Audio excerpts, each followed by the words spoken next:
नमस्ते, my self doctor Sheetal Gupta Halankar and welcome back to my YouTube channel. MTP यानी कि medical termination of pregnancy, यह जो MTP है वो एक गोली के द्वारा किया जाता है, यानी कि अबॉर्शन के लिए, सामान्य भाषा में कहा जाए तो अबॉर्शन के लिए ओरल मेडिसिन को खाना, इसे ही MTP कहा जाता है। अब इस वीडियो में आप MTP जो किट होती है, यानी कि गर्भपात के लिए जो गोली खाई जाती है, उसके खाने का सही तरीका क्या है, खाने के कितने दिनों बाद ब्लीडिंग स्टार्ट होती है, खाने के कितने दिनों बाद ब्लीडिंग बंद होती है, क्या क्या सामान्य लक्षण आपको देखने को मिल सकते हैं और क्या क्या असामान्य लक्षण हैं जिसकी वजह से आपको डॉक्टर के पास तुरंत जाना चाहिए, और इस टेबलेट को खाने के लिए कौन एलिजिबल है, कौन एलिजिबल है, यह सारी जानकारी आपको इस वीडियो में देखने को मिलेगी।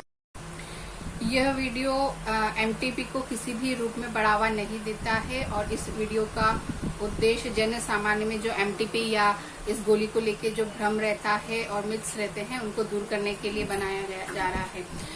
इस वीडियो के माध्यम से हम MTP को किसी भी तरीके से जो है बढ़ावा नहीं दे रहे हैं, और मैं उन डॉक्टर्स में से हूँ जो कि अनवांटेड प्रेगनेंसी को प्रिवेंट करने के लिए जो है पेशेंट्स को प्रेरित करते हैं। If we have lots of options, various contraceptives are there, so first go for contraception, first prevent the unwanted pregnancy। Socially भी, इकोनॉमिकली भी और धार्मिक रूप से भी abortion is the worst thing. आप प्रेगनेंसी को प्रिवेंट कर सकते हैं, बहुत सारी चीजें हैं, तो better go for the prevention, go for the contraceptive, so that आपको इन सब चीजों की जरूरत ही ना लगे।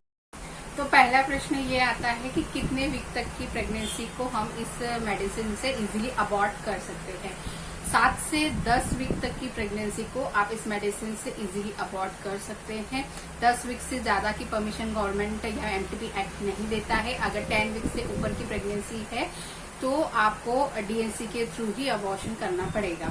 ये ऐसा इसलिए भी है क्योंकि जैसे जैसे प्रेगनेंसी एडवांस होती जाती है, 10 से 12 या 15 वीक तक की प्रेगनेंसी जो अब एडवांस होती जाती है, तो मेडिसिन की एफिकेसी जो है वो कम हो जाती है। यानी कि अगर ज्यादा दिन का प्रेगनेंसी है और आप चाहते हैं कि मेडिसिन से कर ले, तो फिर वो पूरी तरीके से अबॉर्शन नहीं होगा और फिर अदर कॉम्प्लिकेशंस बढ़ जाते हैं। सो इंडियन जो मेडिसिन MTP एक्ट है वो 10 वीक्स तक की प्रेगनेंसी को मेडिसिन के थ्रू अबॉर्ट करने के लिए सजेस्ट करता है, अलाउ करता है, और उससे ऊपर की जो प्रेगनेंसी है वो DNC के थ्रू ही की जा सकती है। लेकिन ये दोनों ही चीजें ऑथराइज्ड गवर्नमेंट गायनेकोलॉजिस्ट के अंडर ही करना चाहिए।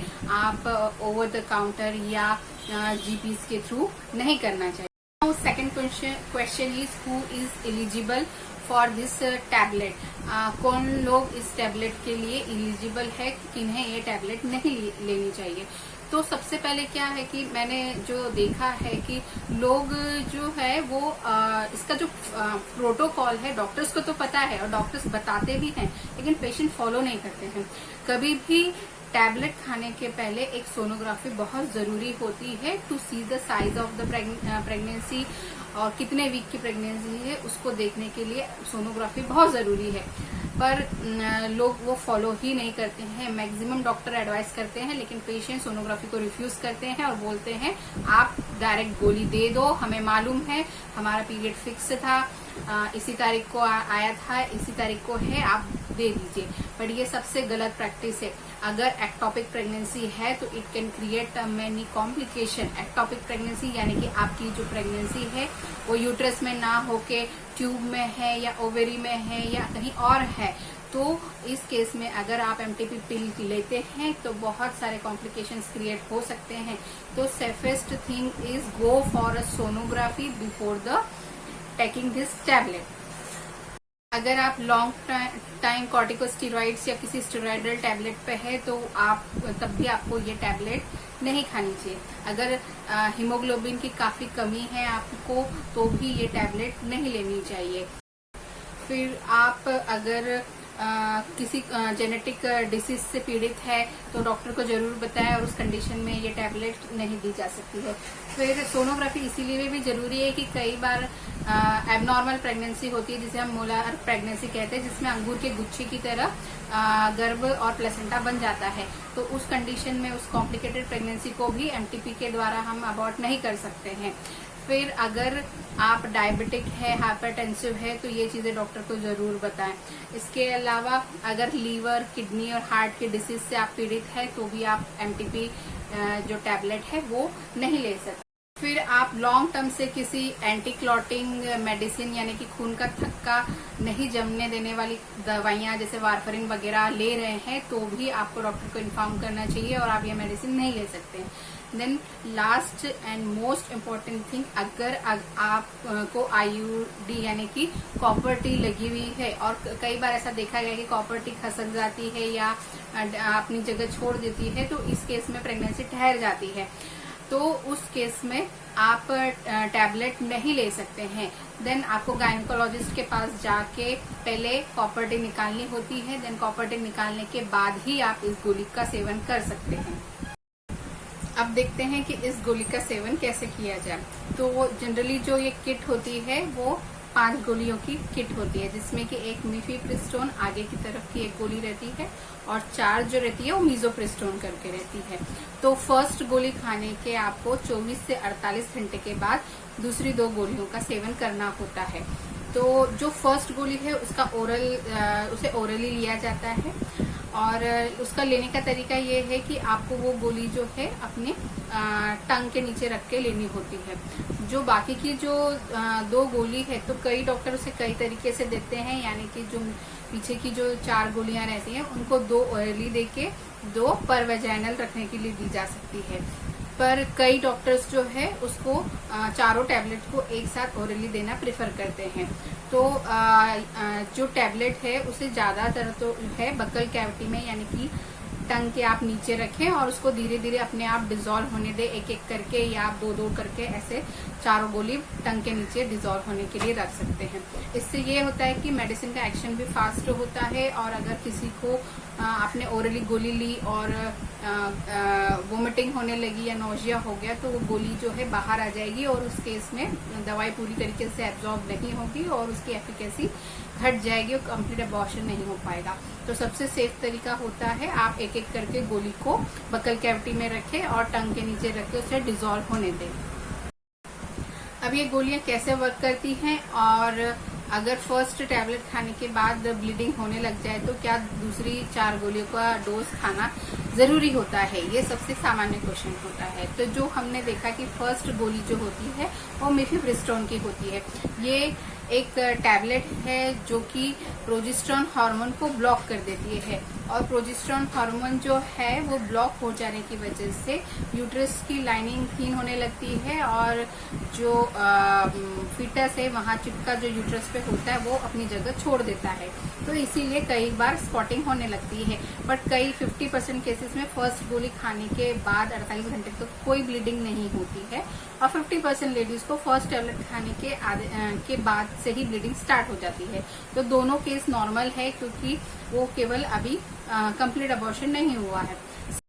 सेकेंड गोली जो होती है मीजोप्रोस्टेरोन की, उसका काम होता है यूट्रस में कॉन्ट्रैक्शन पैदा करना और जो फीटस मटेरियल है उसको एक्सपेल करना, बाहर की तरफ फेंकना। तो इसीलिए आपको चाहे फर्स्ट गोली के बाद ब्लीडिंग स्टार्ट भी हो गई हो, आपको बाकी की 4 गोलियों का डोज कंप्लीट करना ही करना है, चाहे आप उसे ओरल लेके करें या 2 गोली ओरल और 2 गोली वजाइनल लेके करें। पर आपको 5 गोली का कोर्स करना बहुत जरूरी होता है। गोली खाने के दौरान या गोली खाने के बाद आपको क्या क्या लक्षण देखने को मिल सकते हैं। तो गोली खाने के बाद एब्डोमिनल क्रैम्प्स होना, पेट में पीरियड की सामान्य दर्द होना सामान्य बात है। उल्टी जैसी इच्छा होना, मितली आना या उल्टी होना भी सामान्य बात है। हल्का सा सिर दर्द होना, हाथ पैरों में जलन होना, बहुत गर्मी लगना, पसीना छूटना, ये सब सामान्य सी बात है। ब्लीडिंग जो है, जो 4 गोली का जो हमने डोज दिया है तो आखिरी गोली के खाने के आधे घंटे के बाद से लेकर 2 दिन के बीच में कभी भी ब्लीडिंग आपको स्टार्ट हो सकती है। अगर ब्लीडिंग ज्यादा हो रही हो तो आप आपके डॉक्टर से जरूर संपर्क करें। गोली खाने के 2 दिन के अंदर पूरा अबॉर्शन हो जाता है, कंप्लीट अबॉर्शन हो जाता है, पर ब्लीडिंग होती रहती है। तो 1 महीने तक ब्लीडिंग होना या पेट में हल्का सा दर्द होना सामान्य सी बात है, लेकिन फिर भी 1 महीने के अंदर में या 15 दिन के अंदर में आपको सोनोग्राफी जरूर करा लेनी चाहिए, यह देखने के लिए कि अबॉर्शन कंप्लीट हुआ है कि नहीं। पर इंडियन जो पेशेंट्स है उनका माइंडसेट ऐसा है कि सोनोग्राफी जबरन में करवाई जाती है डॉक्टर्स, तो ऐसा नहीं है। प्रोटोकॉल के अनुसार आपकी लाइफ को सेव करने के लिए गोली खाने के पहले और 15 दिन के बाद में सोनोग्राफी करना बहुत जरूरी होता है, तो आप सोनोग्राफी जरूर करवा लें। यहाँ यह एक एडवाइस भी देना चाहूंगी कि गोली जो है डॉक्टर के सामने ही खाए। एटलीस्ट फर्स्ट टैबलेट जो है डॉक्टर के साथ सामने बैठ के उनकी क्लिनिक में या हॉस्पिटल में ही खाए। तो इनकेस कोई भी एडवर्स इफेक्ट आता है, रिएक्शन होती है, तो डॉक्टर उसे संभाल सकते हैं। तो आप ज्यादातर गोली जो है घर पे ना खाएं। गोली की कॉस्ट क्या होती है या एमटीपी की कॉस्ट क्या होती है, तो ये डॉक्टर पे और आप किस सिटी में रह रहे हैं उस पर डिपेंड करता है, पर जनरली 3000 से लेकर 7000 के बीच में एमटीपी की कॉस्ट पड़ती है। अच्छा, अब ये टैबलेट खाने के कितने दिन बाद आप सेक्स कर सकते हैं या रिलेशन रख सकते हैं, तो ब्लीडिंग बंद होने के बाद ही मैं एडवाइस कर सकती हूँ कि आप रिलेशन रख सकते हैं, लेकिन इन जनरली 1 वीक या 10 डेज के बाद आप रिलेशन रख सकते हैं।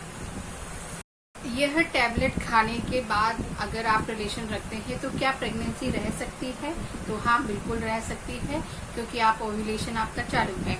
तो आप ये मेडिसिन खाने के बाद में ये प्रिकॉशंस जरूर ले कि प्रेगनेंसी फिर से ना रहे, तो बेटर है सेफ सेक्स प्रैक्टिस करें। इसकी कॉम्प्लिकेशंस क्या है, क्या क्या चीजें हो सकती है, तो टैबलेट खाने के बाद हैवी ब्लीडिंग होना या अनकंट्रोल ब्लीडिंग होना फर्स्ट कॉम्प्लिकेशंस है।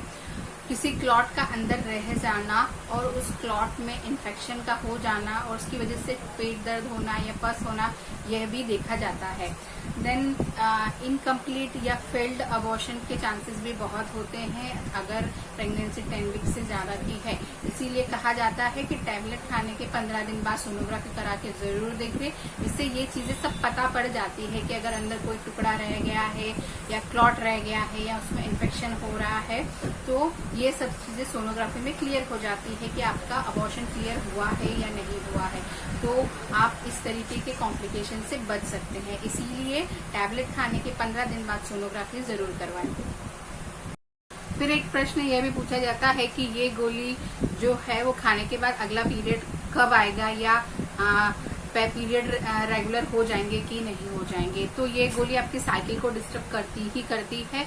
ऑलवेज जो है अगला पीरियड कब आएगा इसकी अनसर्टेनिटी बनी ही रहती है। पीरियड इरेगुलर हो जाते हैं, शायद जल्दी भी आ जाए या लेट भी आ जाए, और किसी किसी केस में कुछ नहीं होता है, अगली साइकिल बिल्कुल सामान्य रूप से आ जाती है। मतलब जिस दिन आपने टैबलेट खाई, ब्लीडिंग हुई और ब्लीडिंग बंद हुई, उसके बंद होने के बराबर 28 दिन या 30 दिन के बाद पीरियड आ जाता है। ऐसा कई लेडीज में होता है, लेकिन कई फीमेल्स में देखा जाता है कि महीना भर ब्लीडिंग हो रही है, तो उस केस में सोनोग्राफी करवाएं और डॉक्टर से प्रॉपर मेडिसिन ले ताकि आपका पीरियड रेगुलर हो जाए। इसीलिए हमेशा सामान्य तौर पर जब ब्लीडिंग बंद हो जाती है तो ब्लीडिंग बंद होने के दिन से फिर कुछ टैबलेट्स डॉक्टर के द्वारा शुरू की जाती है ताकि अगली साइकिल आपकी जो है सही समय पे आ जाए। तो ये सब अंडर डॉक्टर सुपरविजन आप उनकी सलाह से करें तो आपकी साइकिल जो है मेंटेन रहेगी। टैबलेट लेने के दौरान और बाद में क्या खाना खाएं या क्या आहार विहार आपका होना चाहिए, तो आप नॉर्मल लाइट और न्यूट्रिटिव डाइट ले जिसमें आयरन कैल्शियम अच्छे से हो, ऐसी आप डाइट ले ताकि आपको खून की कमी ना हो, मूड स्विंग्स की प्रॉब्लम ना हो। इसीलिए अपने आप को खुश रखें, रिलैक्स रखें। आई होप आपको ये वीडियो पसंद आया होगा और एमटीपी को लेकर जितनी भी आपकी क्वेरीज है वो इस वीडियो के थ्रू सॉल्व हुई होगी। अगर वीडियो पसंद आया हो तो आप लाइक करें, शेयर करें, सब्सक्राइब करें और बने रहिए मेरे साथ मेरे चैनल पे। धन्यवाद।